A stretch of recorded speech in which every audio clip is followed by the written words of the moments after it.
Bonjour, bonsoir mes chers frères, mes chers compatriotes, c'est la voix de Kivu, la voix de sans voix. Et l'autre allez dimanche le 19 octobre 2025. Actualité, d'abord, le 19. L'année pour le moment. Donc, aux alentours, dans la province de Nord Kivu, na kati ya territoire ya Nyiragongo. Territoire ya Nyiragongo est au nord de la ville de Goma. Problème, nani, donc, à l'heure où je vous dis, la situation est confuse. Il y a des crépitements de balles, précisément à Maziba 1, Maziba 2 et Moja.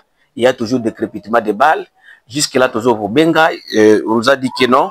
FRDC na bazalendo bautaki kobima na kati ya parke nde bayaki kokota na kati ya Moja pour que baya ba récupérer Moja. Alors, nous ne pouvons pas confirmer que qui contrôle le Moja, mais il y a des crépitements de balles, batazo ko se déplacer, bazali même à Maziba 1 et Maziba 2 batazo toujours ko se déplacer. Alors, il y a ceux-là qui nous ont appelé, batuni biso que non, la voix de Kivu, boni toyoki ki Kibumba ekwe na kati ya maboko ya bazalendo na ba FARDC.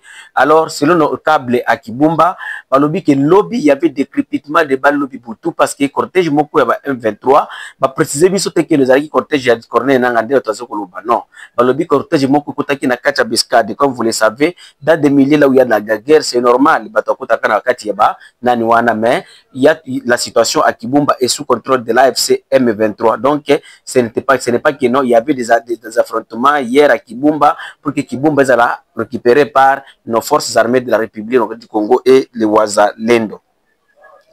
Alors, Mokolo Alobi le dimanche, Mokolo Alobi Oyeleki samedi, précisément na kati ya territoire ya Walikale, na kati ya province ya Nord Kivu, il y a eu des bombardements d'avions, donc avion marque ya Sukhoi, Sukhoi 25 au ya FRDC, Sukhoi 25 et bombardaki cité ya Mpeti na cité ya Buhaya na kati ya territoire de Walikale, mais ces deux cités sont toujours sous le contrôle des rebelles du AFC et M23.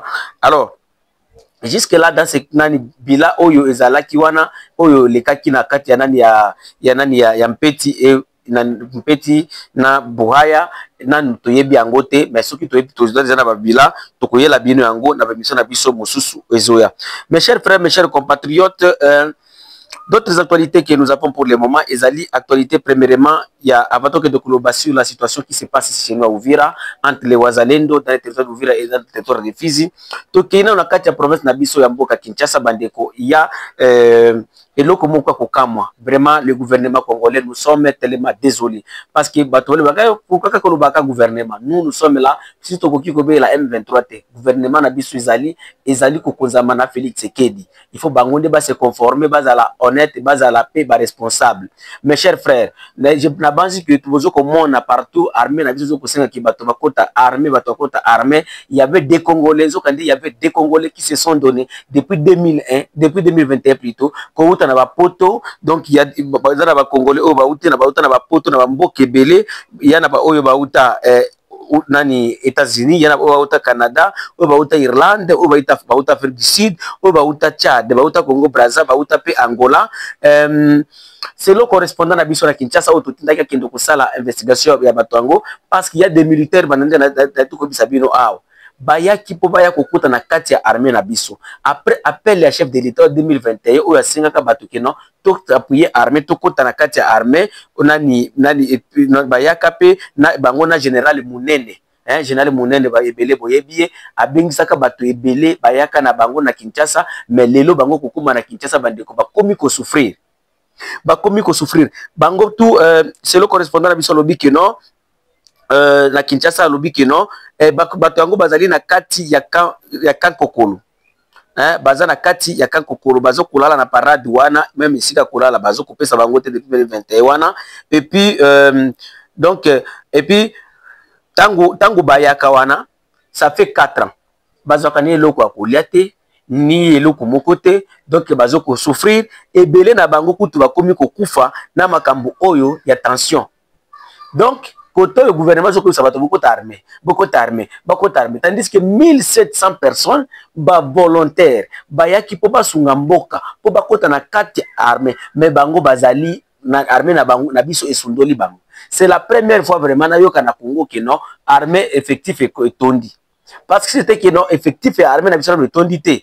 bateau bolinga sundola bangote. Et puis ce sont déjà des responsables, donc les gens, des experts, il y a des intellectuels. Bah oyo armée na biso na besoin na bango.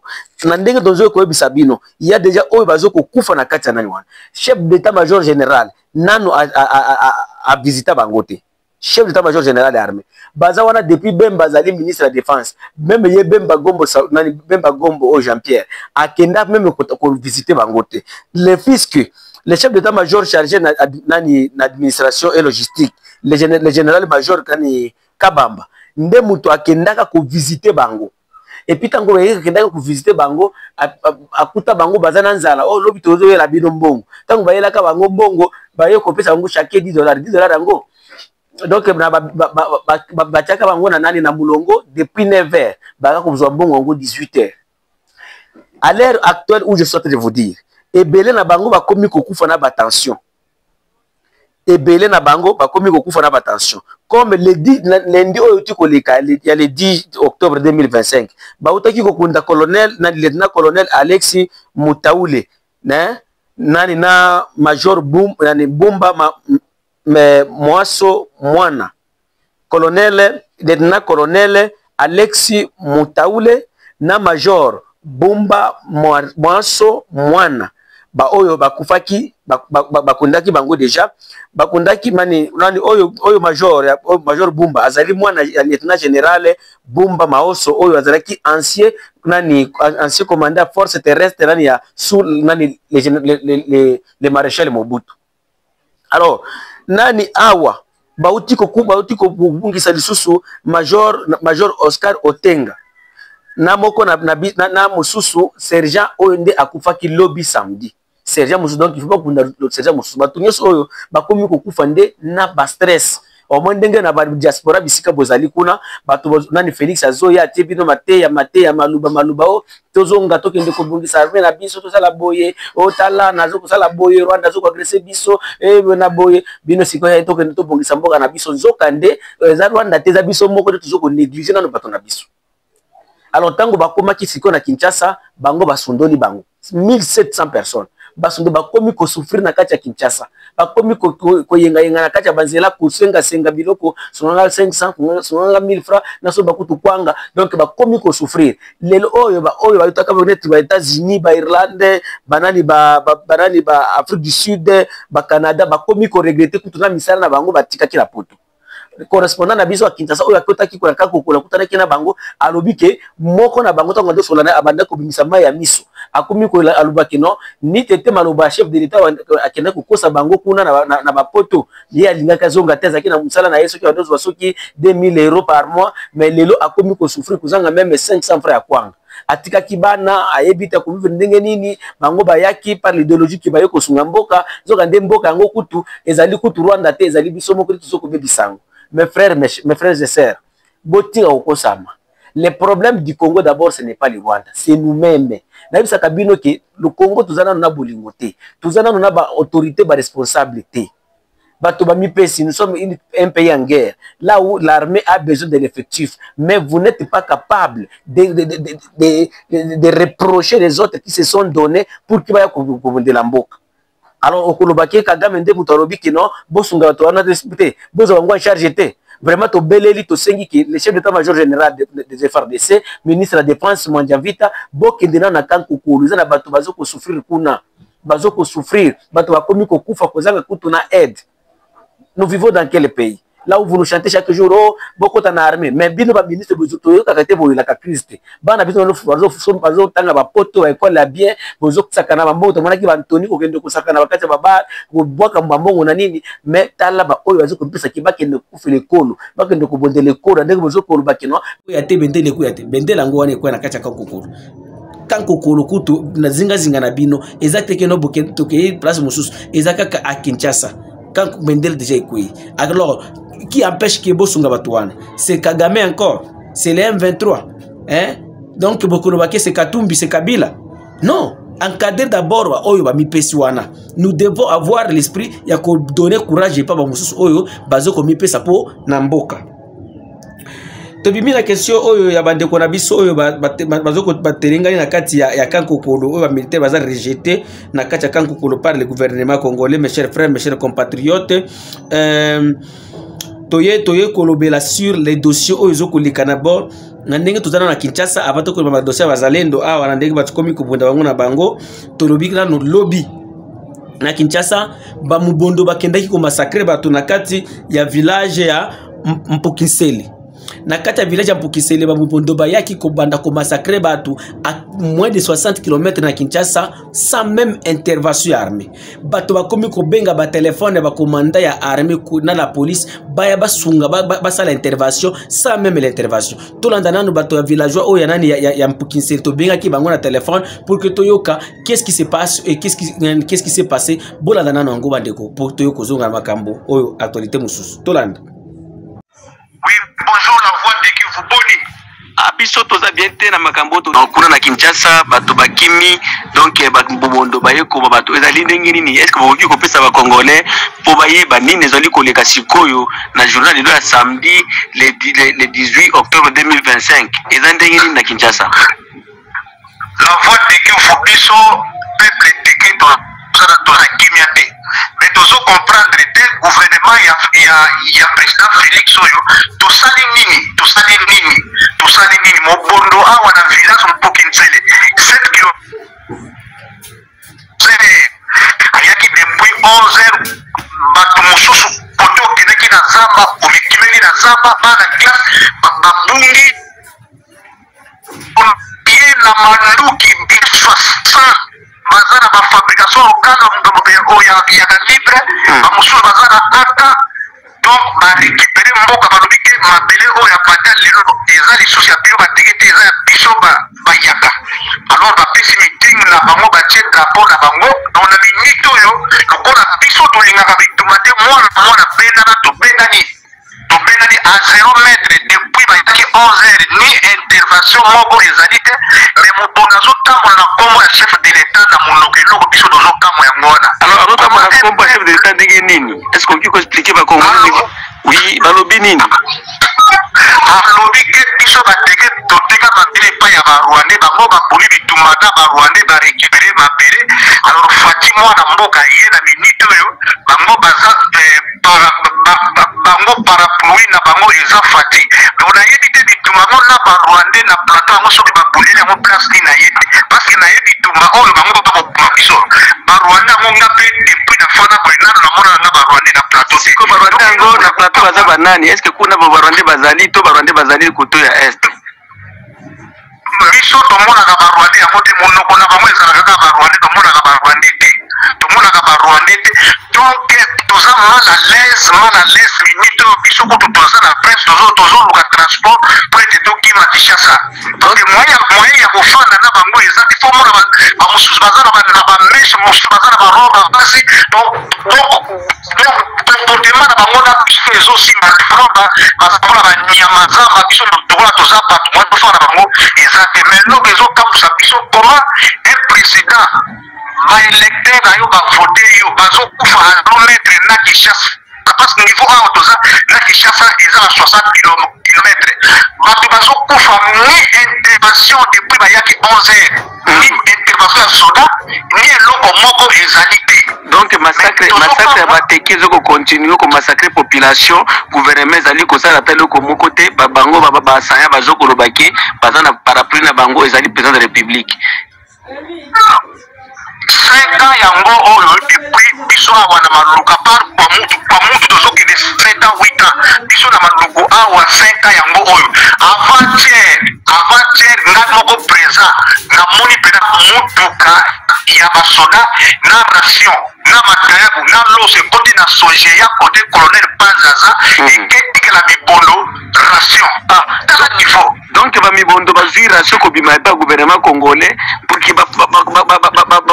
bakontinue kobanda kofanda na nzamba kosala massacre komo bateki gouvernement congolais apesi ration epai ya bamibondo mutuka Jefan eketikela bamibondo makayabu madeso na renfort ya bakantus po ete baboma biso tandis que biso na est awa bazalendo bazozanga même eloko ya kolia basoda faire ça bazozanga eloko ya kolia toujours kokoma na niveau soda komi koteka monduki pour que alia donc ndeko vraiment to sepeli mingi na ndenge uti kopesa biso information nyonso oyo ezokoleka na kati ya plateau ya biso ya bateke na massacre oza en cours pour le moment oyo lelo samedi le 18 octobre 2025 tokende kobelela yango pour que bakongoli nyonso bayeba combien de fois président de la République Félix Tshisekedi azali ko planifier pour na massacre ya bateki na kati ya plateau de Kinshasa pour que bakongolais bayeba que no problème ya Kongo ezaka na STT. Merci mingi ndeko na ngai. La voix de Dieu vous lobela biso tozo sila bateki bazo sila lobela biso pardon bate bazo sila tosali nini kuna na est kuna bino mitumba ya M23 biso wa mitumba ya mibondo Félix azotalaka na miso alingi biso tosila. Merci mingi ndeko na ngato kolobela. Oui, bauti kolanda question oyo ezalaki na Kinshasa vraiment ezali mawa toyebi te ke nosoki gouvernement na biso bozo komomela bato nini bateke eloko bazo kokufela kaka batekela kaka Kabila mabele.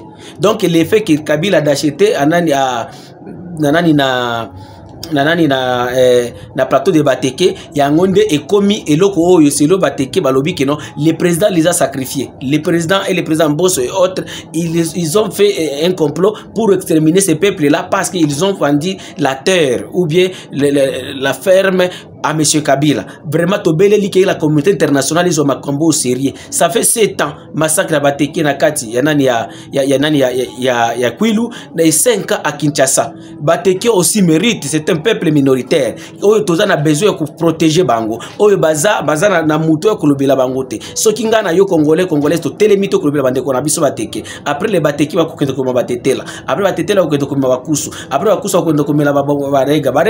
Donc ba kotili sa bikolo nyoso parce que mona basi que na Congo mobimba. Kabila zana ba parcelle partout. Ba parcelle partout.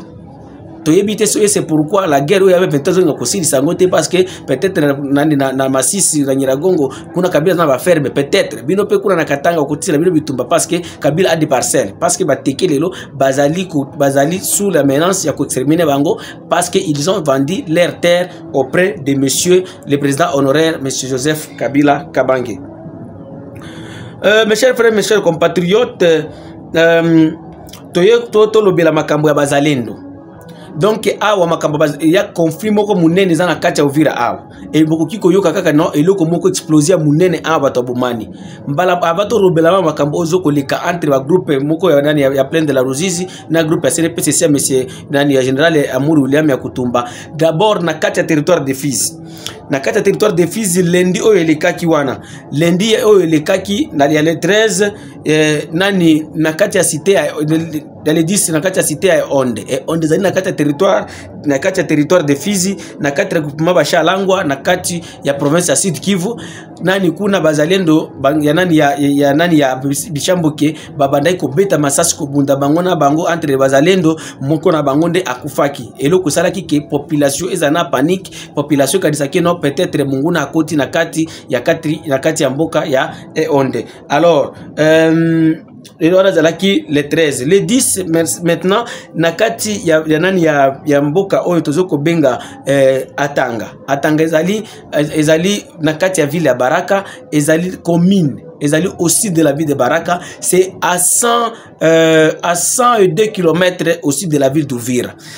Nani il y a eu des crépitements de balles entre les wazalendo babande ko bunda eloko babande ko bundela babande ko bunda kaka libaya moko atindaki mutuki yake ndo zwa libaya pa muninga tango akutaki kuna ke muninga azate ba o bazalaki olobi non tokopesa libaya te parce que mokolo mabaya azate alors tango balobaki bongo masase bandi bakomi ko bunda bango na bango eloko salaki ke na kati ya population obobangi ekota jusqu'à présent la population de Katanga nous ont envoyé le message Katanga nazokolo bakatanga ya province de Katanga ya cité Koto balobi ke la voix di Kivu lobela makambo oyo na bazalendo batala komba ko biso population na kati ya Kimia. Même chose eleki na kati ya nani ya province na kati ya territoire d'Uvira na kati ya cité ya Luvungi. Luvungi ezali à 70 km au nord de la ville d'Uvira et Luvungi ndo front ezali donc suka oyo esika luvungi awa boye esika bazalendo ba FARDC na ba Burundi bazali nani village mosusu zali boso ezali cité ya Katogota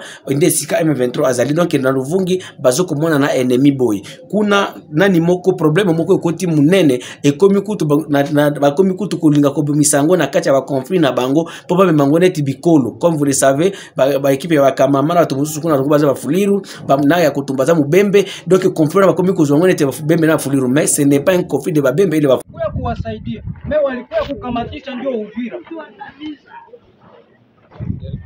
Sasa mujikaze sana, mujitenge na hao watu ili msiangushe Luvungi.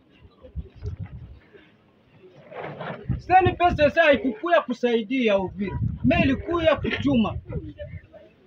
Sasa iko nageuza wale wenye wako na wa intercale mu makazi zao, mbinu zote za kuiba. Ndio wanawageuza maadui ili wapate njia ya kujitafuta. Sasa nawapatia tahadhari. Muangalie mbali. Na kama hamuangalii mbali, mambo haya walisema balikula franga ya stani. Ndio biko nasema kumitandao. Lakini walimuuia nini? Wakati walimuua mimi tulikuwa tuko tunaongea na komanda Colonel John mwenye alipana order ya kumupiga. Hawata nidanganya yeye ndio alianza kupiga masasi, hapana. Ni Colonel John ndio mwenye alipana order, mimi niko nasikia. Mimi nikamwambia nipatie huyo mtu mwenye ulisema muisha umiza. Nipatie naye kusimu. Akanidanganya ni chief escort wa Kangadadi. Eske huyu ni chief escort wa Kangadadi? Kisha nyuma wanaanza geuza pana, balikula franga ya M23, Daniel bakorompre juu waingize M23. Sasa tukubali balikula franga. Sasa jua nini adui hakuwatake Katogota? Paske kama balikula franga ya kufanya vurugu Luvungi, vurugu ilikuwa. Jua nini saa adui hakuwatake Katogota? Sasa mfunguke akili. Mfunguke akili. Yenye biko na waambia, biko wanabadanganya, wabachonganisha na bandugu yenu. Bako wasaidia. Muliona ba notable ya hapa. Ndio walianza kukanyaga. Tulijisimameko tukasema haviwezi wezekana. Fizu kienda Fizu kamate tu daveni tu. Fizu yote itakulunguza. Je pense que je suis clair. Conflit les abois. Il y a un certain monsieur Nani, monsieur Stani. Monsieur Stani, azanani, monsieur John, ya CNPCC ya Kutumba. Ou azali Mubembe, azalaki na nyongo ya monsieur Stani, c'est les informations que nous avions eu à partir de Luvungi.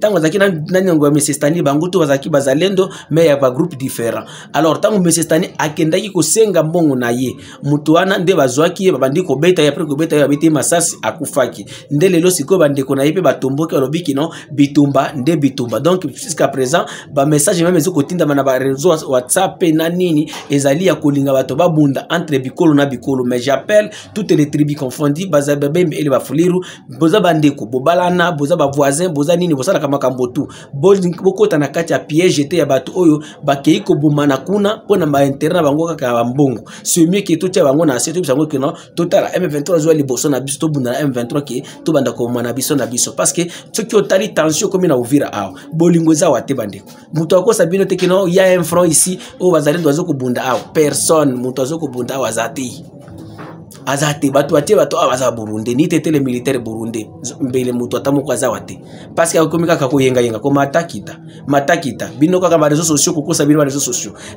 général tel awe komika kamba ko lukambongo mutu na mutu akomi na kopia ko lukambongo ezala x ezala y na kotanga komba mutu te mutu na mutu akomi makambo ko lukanini mbongo ndefa bato fande na kati ya Uvira awa bat mutu akinda ka front awa na Uvira azala kate.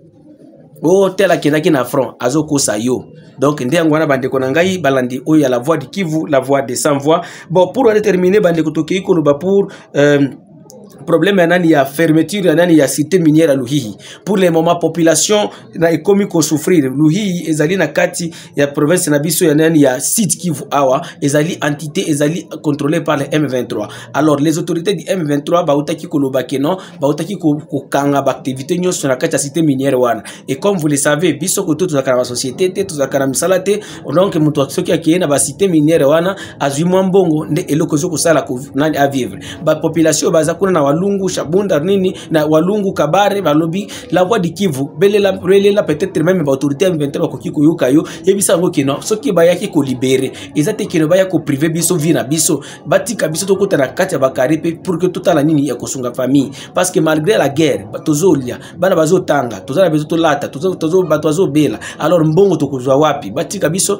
to ande ko kende ko sala binani banani wana na ba cité na bana bakare minier to vivre neti to vivaka mikolo nyoso. Alors il y a notre message autour taki kozwa bandeko nangai ezali population ya 7e mairie à Kinshasa limité ba uti continuer la biso message la voix de Kivu lobela biso otuna Kabuya Kabuya akende alongola batu na ye ya IDPS na Force du Progrès o bazali côté ka chanvre na kokanga passerelle ya 7e rue alimete na kati ya boulevard Lumumba balobi ke nani eloko zo kwa musabiso ezali nani ba Force du Progrès ya IDPS Tshisekedi bazo kufanda na passerelle oyo ya 7e rue limité nani sous les yeux de la police ba police baza na se mais baza kuna police baza na droit ko toucher bangote parce que ce sont des gens ce sont les membres du parti au pouvoir nani oyo bazali na soutien ya Augustin Kabuya balobi ke non wana bazo koteka diamba gene nini et puis yo mutuka kapamba okoki koleka na passerelle wana te zokande gouvernement oyo bien régime ya Kabila batongaka passerelle wana pour que evando kosunga biso population ko faire traverser le boulevard Lumumba. Donc bande konanga bolandi je pense que oyo kan très bien que non bato IDPS oyo Force du Progrès à Kinshasa na 7e rue batio déjà bakangi passerelle nani oyo esungaka bato ko traverser ko bima nani côté X ko côté Y ya balabala pour que ba traverser ba kende na misana bango mais bato IDPS bakangi place wana et comme place na bango ya côté ka badiamba bagene yo mutoza nani te nyamoko kikoleka wana te et puis bato oyo bazali na soutien ya Augustin Kabuya na basi que le gouvernement congolais botana ndengene bokoki ko sala ngo l'inspecteur provincial la ville de Kinshasa babandi babangisa yote ba parti politique wana babangisa yote police armée bosala misala na bino botika makaba ba politicien wana bango baza na interne bazo kotala souci ya population te bango bazotala kaka souci oyo ya bato oyo ba Melidjamba et je ne crois pas si ba Melidjamba ngo to ba votaka parce que ukuta mtazo mela déjà damba même na carte d'électeur à Bongisiango. Donc c'est comme ça mes chers frères, mes chers compatriotes, j'avais la voix du Kivu, la voix des sans-voix toujours au service du peuple. Numéro de 143 85 88 08 330. Merci.